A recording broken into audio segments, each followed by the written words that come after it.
Hey guys, Dave from Nerdarchy, 4 nerds, by nerds, hanging out with this nerd. I'm Nerdarchist Ted. And today we have a viewer request for a character build for a Ranger Dragonborn from Insomnia 69.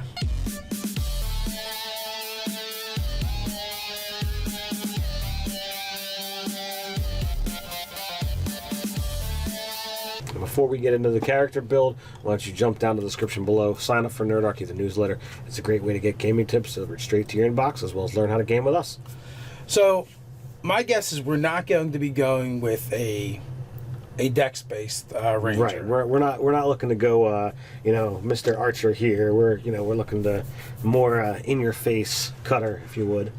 So, but yeah, unless you wanted to dump strength and put an 8 in strength and then, kind of like balance it out a little bit. Balance it out and have a more even keel of stats, which would be one option. Right. I mean, we have a couple of things to look at, like what archetype are we going to go with. We only have 2 choices. Mm-hmm. We have the Beastmaster, and we have the Hunter. The Hunter is obviously the superior one for doing damage. If you're following the the PHB as opposed to the Nerdarchy's revision of the Ranger, I would certainly want to go with the Hunter. I think it fits more with this particular style of character. And then of course so we already have the class and the race. So now we need to come up with a background, the archetype. For the Dragonborn, I guess the only really interesting choice you're going to have to make is your elemental type. Right.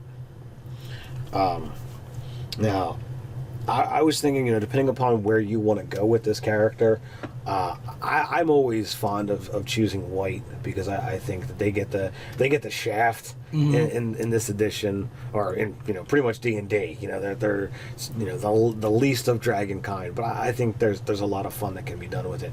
But for this character, I'm actually leaning towards black to go with acid. Okay.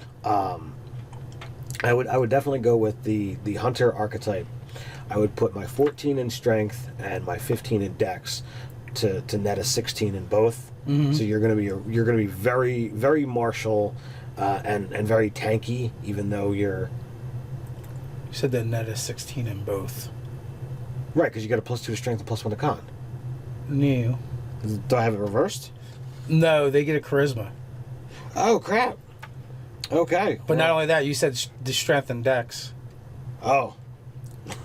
Wow, I'm totally screwing up. So it's supposed to be strength and con, and I thought that's where their bonuses were. I screwed up there. No. Well, whatever. But still, you wind up with a 16 strength. You can be able to bump the con later if you wanted to. Although the other thing too is for a ranger, dex is pretty important because you're not wearing, you're not slathering on the armor as well. You're not. So I mean, you don't necessarily have to put a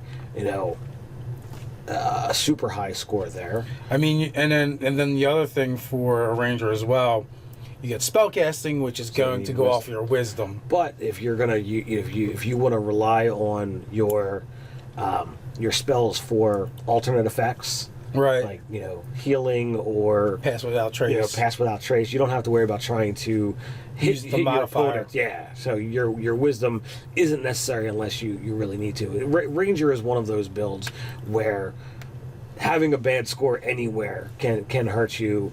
Charisma, even though you're not going to be dealing with a lot of people per se, you still might be trying to handle animal or whatever have you. So that could be an issue. Intelligence is your knowledge skill, so there really isn't a dump stat for rangers. It's kind of almost the same thing with paladins. I know it almost makes you go, well, what if you went the dex route, as opposed to strength route? You dump your strength, which gives you an average strength, right? And then it gives you more scores to kind of like play with. Then you put your second lowest in charisma. Mm-hmm. Which again is going to give you a bump, and then you fill out, highest dex and con, right? And you're going to be in the medium for everything else, wisdom and intelligence. Mm-hmm. It's not bad. I don't see it. I would rather, because I'm used to seeing rangers like, okay, you're a ranger, pull out a bow or you pull out a scimitar, and I know we've got a big beef with the rangers and scimitars. Yeah, so, there are other weapons. So it's like, all right, well, what are the options? All right, well, what if you went, like, take the ranger, go with a strength build, pull out an axe. Axe is one of those weapons that it's more than just a weapon; it's also a tool. Right.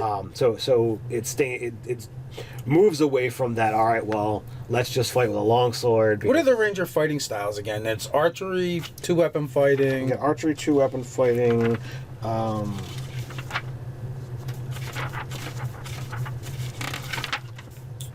Bear with me while I pour through the. Because there's 4 of them, right? Archery, defense, dueling, and 2-weapon fighting. So, defense, while you're wearing armor, you get a +1 to AC.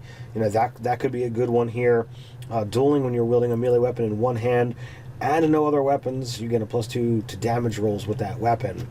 So I would go with defense or dueling for this particular character. And, we're probably going to be stuck with medium armor. Absolutely. So, we're not going to have the best decks. Mm-hmm. So maybe go defense, use a shield. So that would net you another point. Grab an axe, so now we're not too bad. I know you were talking about the hunter, but I was actually thinking of Beastmaster. The Beastmaster. And here's what I was thinking. Like, here's the idea for this character: either he is or he was a highwayman. Okay. Going with a criminal background. Okay, I like where this is going. You're gonna get stealth, always useful for a ranger. Absolutely. You're gonna get deception. You're gonna get thieves' tools. Mm-hmm. And then for the beast companion, I was thinking about a giant poisonous snake. Ooh, that's pretty nice. Which they have a 14 armor class to begin with, and then you're gonna put the Beastmaster's proficiency bonus on top of that, so it actually gives it a pretty good armor class. And for especially low level games, that's pretty hot. It does a die 6 damage, +4, plus your proficiency bonus. So you're doing 7 to 10 points of damage with the bite. Then 3d6 of poison damage on top of that, save for half. That's pretty dangerous.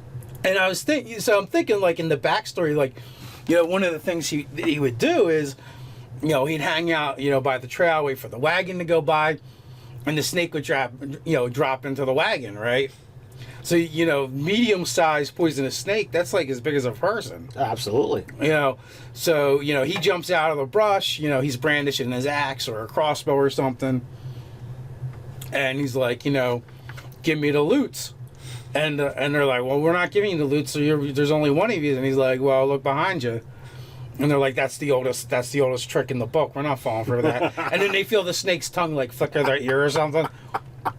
And then, then they look, and there's a snake head that's bigger than their fist, like right at their face. The fangs are there; they're dripping venom. Nice. And it's not going to be the most optimal build, Right? But you might as well have fun with it. Absolutely. I don't know what Mr. Insomnia 69 is looking for. Right. I think that character would be a lot of fun to play with. And I would say that in that case, I would want to change his dragon to green. Go with the poison theme. Okay, well, I was thinking green too because of the wilderness anyway. And like when we use Dragonborn in our world, like we know they're supposed to be like basically a boring brown color. They're a bronzy thing, and we like to throw back to the actual colors or whatever. I mean, I think yes, it unifies the race to have them all be the same. What if his coloration was actually even more different? What if he did have that that brown bronzy color, but it was like tiger striped with the greens? Yeah, that'd be pretty nice. It striped either way. Like you could do it, whether it's the brown stripes with the green or the green stripes with the brown. But either way, it would also act as natural camouflage in most natural terrains anyway. Which is why he's kind of gone that route. Maybe he's got a history of being the only Dragonborn in the area. So like, oh, you're a monster. He was raised by poisonous giant snakes as a baby. Maybe not. I don't see that working. The egg found its to the wrong nest. Yeah, and he asked with the rest of them, and they're like, I don't know. Came out of the egg with the rest of them. What do you want me to do? The dad's looking like, yo. Well, I think that's a pretty awesome awesome build. I think that definitely gives an option out there. Yeah, what would you guys do for a Dragonborn Ranger? I know you guys are going to tell us our build sucks because it's not the most optimized, but you know, with these we like to have a little bit of fun, and you're not going to have like the best scores when it comes to like a Ranger anyway. Yeah. with that build. Right.